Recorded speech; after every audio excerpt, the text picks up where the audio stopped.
And then there was one, the Seahawks with just one player from their 11-player draft class that remains unsigned with a historic deal coming for Nick Emmanwori. I'm going to be breaking it all down here on our Thursday edition of Locked On Seahawks.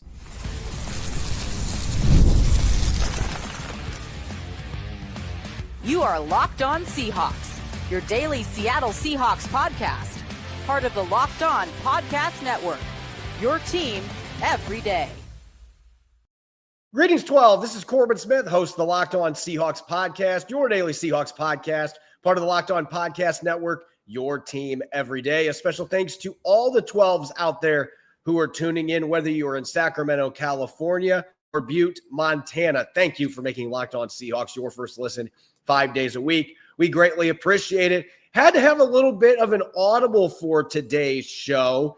Was going to be talking all about the top 100 Locked On player rankings. First time that we have done that with Locked On podcasts. I'm still going to be doing that later in the show, but we had some breaking news just moments before I was set to go live, and the Seahawks now only have one of their 11 incoming draft picks that remains unsigned. Nick Emmanwori agreeing to his rookie contract. And look, there are a lot of things that cannot be changed in these rookie deals since the 2011 CBA. They're slotted total values, but there are little things that can be adjusted, including fully guaranteed money or how much money is guaranteed. And the fact is, prior to this year, if you weren't a first-round pick, it was extremely rare for a player outside of the top 32 selections to get a fully guaranteed contract. But there seems to be a change of the guard this year. Now, the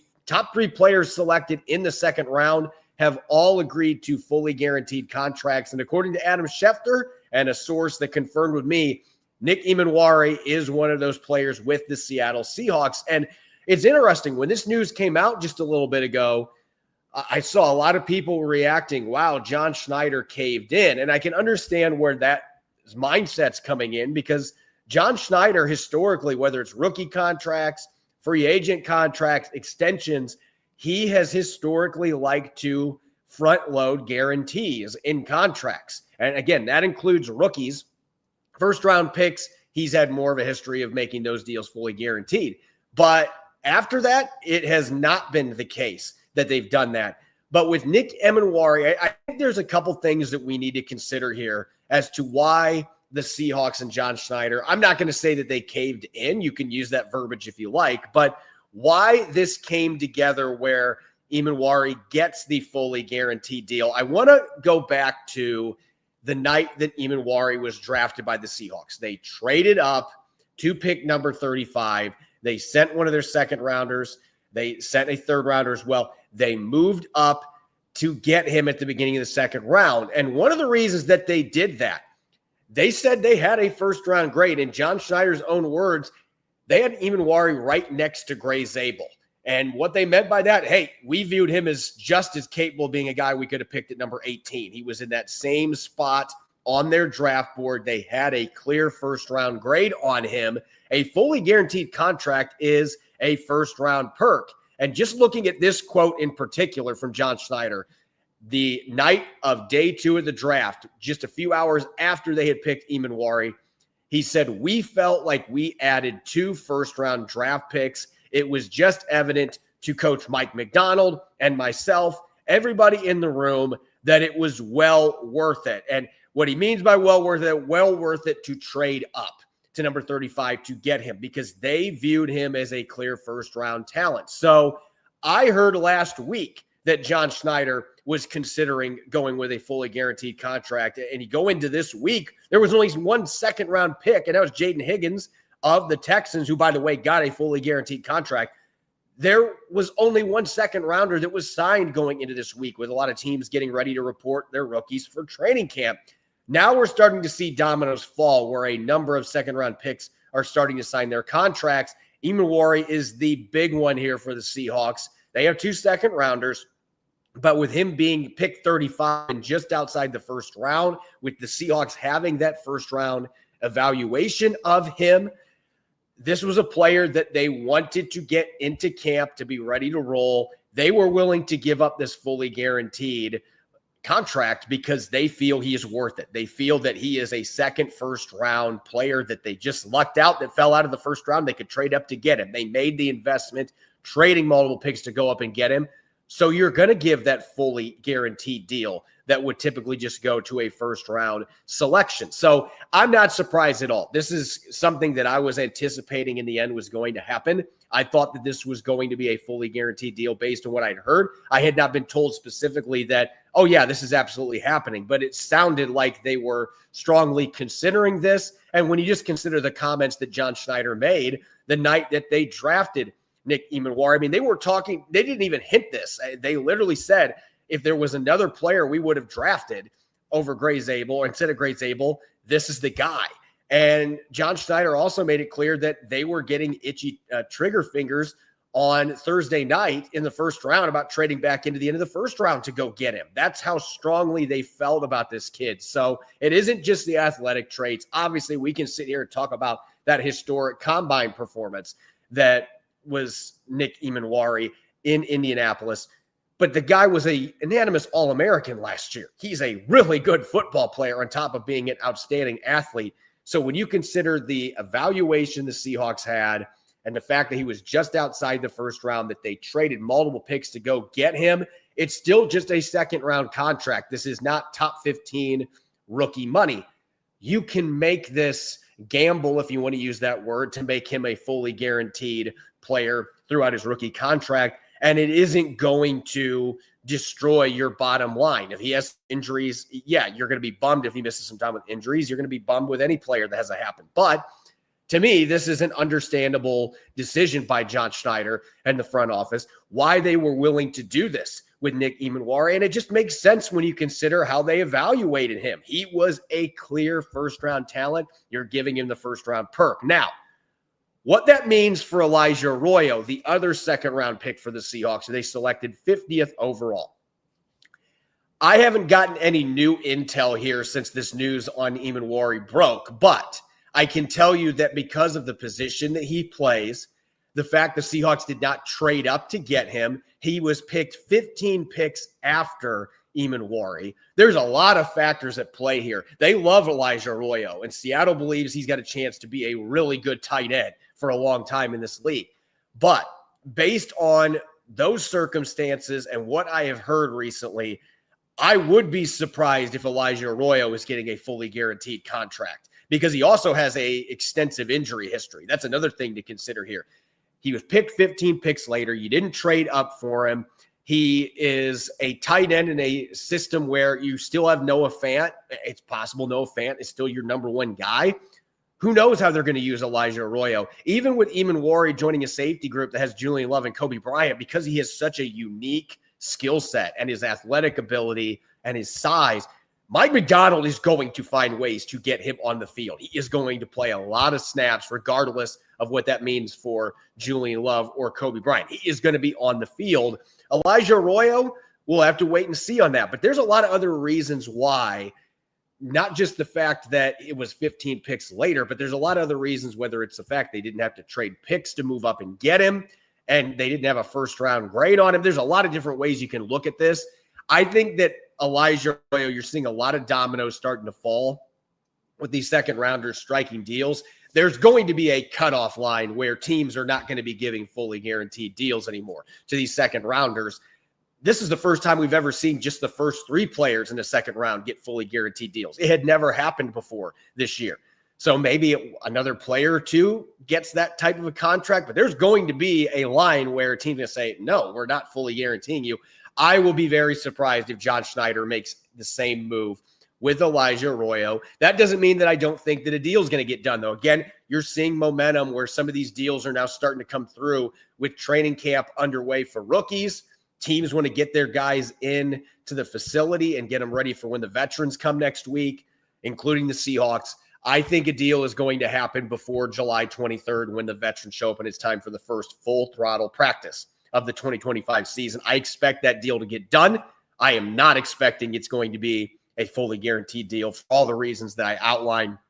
But I think in particular, you've also got a couple tight ends that are in front of him on the draft board that have not signed yet. If both those guys sign fully guaranteed deals, then maybe that changes things and puts John Schneider in a tough spot. But I don't anticipate that that's going to happen. I will be really surprised if both of Seattle's second rounders get this first round treatment. I'm not surprised, though, that Emmanwori did, given the fact that he is an incredibly talented player that had first round grades from this team. Not surprised at all that Seattle decided to go that route with their second first round pick, as John Schneider called him. When we come back, for the first time ever, Locked On Podcast Network has got a top 100 players ranking, kind of similar to what the NFL does, NFL.com every year.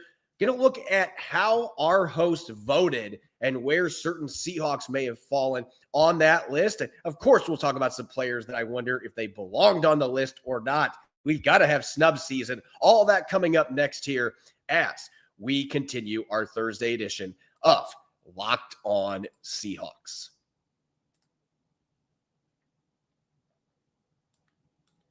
This episode is brought your way by our friends over at FanDuel. Summer sports are in full swing, and whether you're all about baseball under the lights, golf in the green, or high-stakes soccer action, FanDuel is the best way to make every game even more exciting. You're already following the action. Why not make it a little bit more thrilling with FanDuel? You can get in the game while your friends are out getting sunburned at the beach. I've been using FanDuel to track my favorite matchups, and the app keeps it fresh with new daily promotions and fun ways to bet, especially during the dog days of baseball season as teams vie for playoff positioning. It's easy to use, fast to pay out, and makes even regular season games feel like must-watch events. As we gear up for the second half, if I think Vlad Guerrero Jr. is going to hit a home run the first game in the second half for the Blue Jays, I can bet on it without a hitch. Whether I'm placing a same-game parlay or watching a bet right into the ninth inning, FanDuel makes it feel like I'm part of the action. New to FanDuel, new customers can bet just $5 and get $150 in bonus bets if your first bet wins. Open the FanDuel app today or visit FanDuel.com/lockedon to get started. Welcome back to the Thursday edition of Locked On Seahawks. This is your host, Corbin Smith. A special thanks to all the 12s who are listening in. And thank you, as always, for making Locked On Seahawks your first listen 5 days a week. We greatly appreciate it. Some people this time of year, the window between OTAs and mini camps, the offseason program and when training camp opens, there are a lot of people that like to call this listicle season because we have all these different lists of, the top safeties, top running backs, top centers, top 100 players. Locked On Podcast Network, we are diving into that this year. We've got our top 100 lists, the top 100 players in the NFL. I'm going to be diving into those top 100 players, and there may be a few of them that get selected that I'm a little skeptical about. There may be some players that I think are too low or too high, some interesting conversations, and of course, going to be looking at which players from the Seahawks were voted onto this list. And again, this was Locked On Podcast hosts, so Locked On Seahawks, Locked On 49ers, all of our Locked On hosts voted for this, the top 100 players.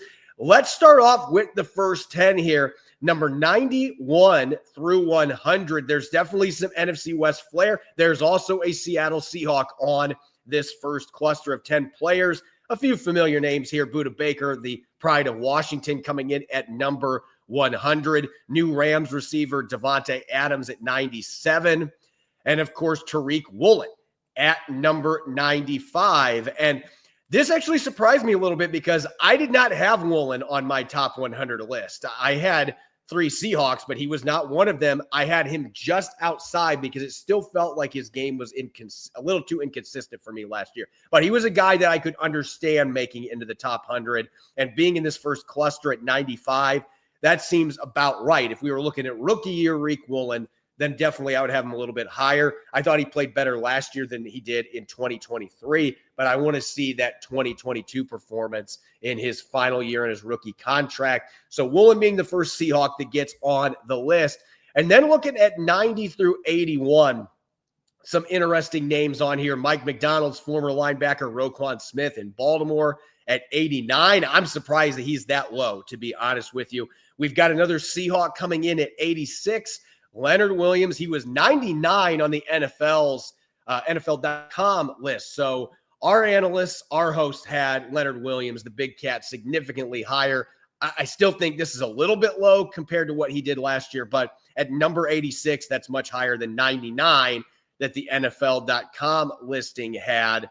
And then you've got a couple other familiar names on here. Travis Kelce, the tight end from the Chiefs. This is much lower than he has been because he's coming off of a season that wasn't as good as we've seen. He's getting to be an older player. Jared Goff, the quarterback for the Lions, at 82. Maybe deserve to be a little higher with the numbers he's put up, but can't necessarily debate on that. I feel like most of the players that made this cluster are guys that deserve to be in this top 100.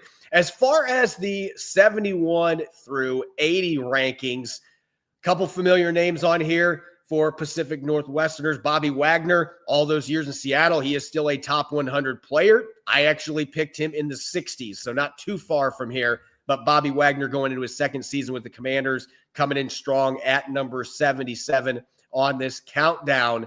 And then Xavier McKinney at 74. What an addition for the Packers. That wasn't free agency. He gets out of New York, leaves the Giants, and suddenly becomes an all-pro caliber player in Green Bay. I had him in the 50s on my rankings.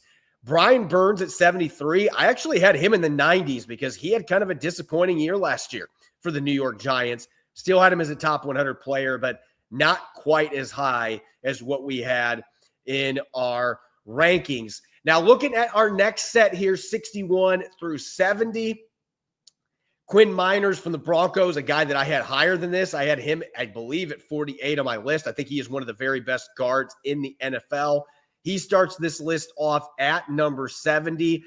This is the one that I have a major debate with, and it isn't because I don't think Travis Hunter is this caliber of a player, but I can't put a rookie who has not played a single snap in the NFL in the top 100. I cannot do it.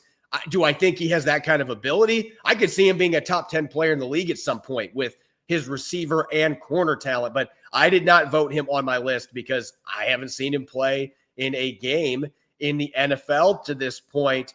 A couple other guys that I had higher on my list. I think Quentin Williams is fantastic. The New York Jets just have not been good, so he gets overshadowed. He is a dominant player in the middle. And I think Trey McBride, Seahawks fans, they know him from his time in Arizona. This is a guy that's really coming on here the last couple of years, just hasn't had the touchdown numbers.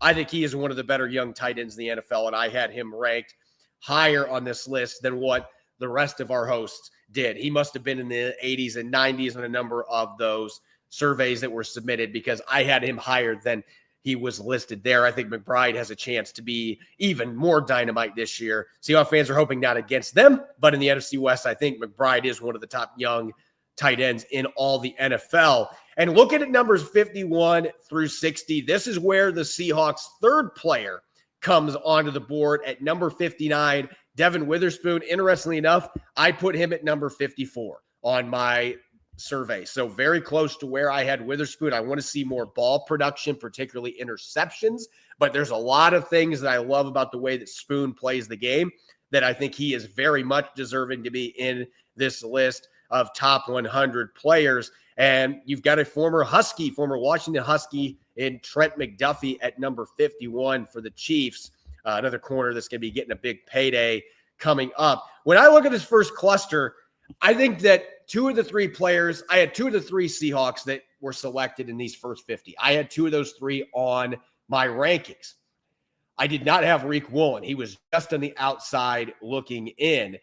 The third player that I had for the Seahawks on this list, I had Ernest Jones in the 80s. I think Ernest Jones is a top 100 player. Ernest Jones did not make the top 100 rankings, though, for our Locked On hosts. So those three players that I mentioned, Witherspoon, Leonard Williams, and Reek Woolen, those are the three Seahawks that were selected to the top 100.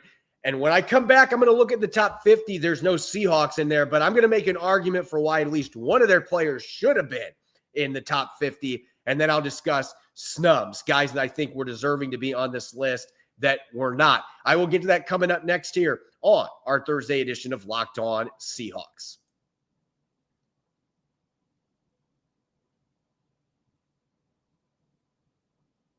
Welcome back to the Locked On Seahawks podcast, Thursday edition. This is your host, Corbin Smith. A special thanks to all the 12s who were tuning in on this Thursday evening. Greatly appreciate each and every one of you for making Locked On Seahawks your first listen 5 days a week. It's top 100 players time. First time we've done this as a network with Locked On NFL. So this is not the same rankings as NFL.com's that they push out every year. This was voted on by our show hosts in the Locked On network, including yours truly. We put these together, and 3 Seahawks made the rankings. They were all in the first 50 players, and I just outlined that. At number 95, Reek Woolen going to the final year's rookie deal. At number 86, Leonard Williams, coming off the best year of his career, should have been an all-pro selection with the numbers and just the dominance that he played with all season long. And Devin Witherspoon coming in at number 59. Let's look at the top 50 because I'm going to make some arguments here for one player in particular. And in fact, I might even have an argument for a guy that didn't even make this list compared to some of the guys that are in the top 50 here. Because I do think that I'm not going to say the Seahawks were underrepresented. This is a team that won 10 games, but they didn't make the playoffs last year. I do wonder, is there the star power necessarily in Seattle that some of these other teams have? But I do think there's some compelling arguments that you can make when you're looking at how this ranking stood out, how it shook out. Looking at 41 through 50. No real objections to any players that made this list, but I'm going to say this right now. I do not understand how Calais Campbell, I know he's had a fantastic career. I don't have an issue with him being on the top 100, but why is Calais Campbell at number 48 and Leonard Williams with the numbers that he put up? Leonard Williams is at 86. That just blows my mind. And that's not to say that Campbell, even at this stage of his career, that you could make an argument maybe at the back end of the list. I didn't have him on mine. And that's not that I don't respect Calais Campbell. I think he's had a phenomenal career. And the fact he's still playing at a high level at his age, that speaks volumes to just how talented and hardworking he is. But how is Leonard Williams with the double-digit sacks, the pick six, all the quarterback hits? And look, I think Cameron Hayward for the Steelers, I think is a fantastic player. He got picked as an all-pro. Leonard Williams didn't. I think you can counter that, though, when you look at the numbers because Williams had the pick six. He had more quarterback hits than Cameron Hayward had. He had more sacks than Cameron Hayward had. I had him higher than Cameron Hayward on my list. I had both these guys in my top 100, but just right there, those 2 defensive linemen, it's not a disrespect to either one of them. To me, it's a disrespect to Leonard Williams. I don't understand why he is number 86. I didn't understand why he was 99 on NFL.com's ranking when I see where some of these guys are at. And again, I think Cameron Hayward is a Hall of Famer. Calais Campbell, you could maybe make an argument that he has been great and has had that kind of longevity. But no disrespect to them. Big Cat had a better season last year, and he is a younger player than both these guys. I think he's got more really good football left in the tank than those 2 guys do. So I would have had him much higher in the list. When you look at numbers 31 through 40, our next cluster of players, Dexter Lawrence is a really talented player, and he missed time last year. So I understand him being this high, but I would have loved to see his former teammate Leonard Williams around the same spot. And Jalen Carter, he's a great young player. You look at his stats across the board, though, compared to Leonard Williams was the better player. Statistically, the film felt like he was the more dominant player over the course of the entire season. Philadelphia won the Super Bowl. There's a lot of things working for Jalen Carter. And again, he had a great season, but I just think you're looking at a player in Leonard Williams that is way undervalued in terms of the top 100 list. And then I look at Laramie Tunsil at number 36. I know it's a totally different position, but Laramie Tunsil was on one of the worst offensive lines in the NFL, the Houston Texans, and the Texans willingly traded him to the Commanders. And I know he's had some really great seasons in the league, but he seems to be on the downtrend, and maybe going to Washington gets his career going back. But this is a guy that has not played near as well the last couple of years. And I know that Ernest Jones plays a much different position, but all that Ernest Jones did is just rack up a ton of tackles. He had quarterback hits. He had pressures. He played great in coverage. The Seahawks defense, what they did after they acquired him, just the way that he moved the needle, that Ernest Jones isn't even on this top 100. I know it's a different position, but I'm just throwing some players here that I'm like, why is that guy on this list? And I don't understand. I didn't have Tunsil in my top 100. At 21 through 30, Sauce Gardner, I know he just got the massive deal. 3 career interceptions, though. Why is he this high? I don't understand. I get that he is a really good football player, but I had him in the 40s on my rankings. I think that he and Devin Witherspoon, in terms of overall impact, are pretty similar players. And then you've got a couple other guys on here that have dealt with some injuries the last couple of years. And Aiden Hutchinson is a top 20 player when he's healthy. So I have no issue with him being there at all.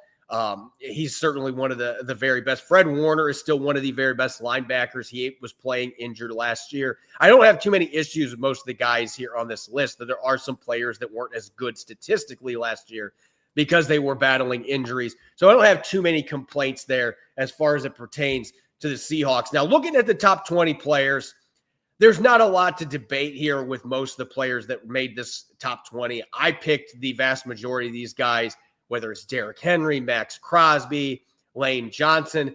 CeeDee Lamb was just outside my top 20. I mean, I look at the vast majority of these guys, they deserve to be in this ranking, this high. And I don't think the Seahawks, aside from Leonard Williams last year, and based on last year's production, I don't see any Seahawks that are deserving to be this high on the list. And you also look at the top 10. Saquon Barkley had kind of a breakout year going to Philadelphia, getting away from New York. That is a trend in this top 100. You've got elite quarterbacks here. You've got elite receivers, Micah Parsons, Patrick Surtain, Defensive Player of the Year. I have no issues with this. I just looked at, 30s through 40s, 40s through 50s. And of course, there's plenty of players in the back end of this list as well that I'm wondering about where the Seahawks had players and where they didn't. I still think Ernest Jones absolutely deserves to be on this list for the top 100 players. Did not make it, but that would be the biggest snub to me for the Seahawks. And then the second biggest one would be Julian Love. I had Love just on the outside, but I absolutely could have put him in the top 100. I think he's that caliber of a player.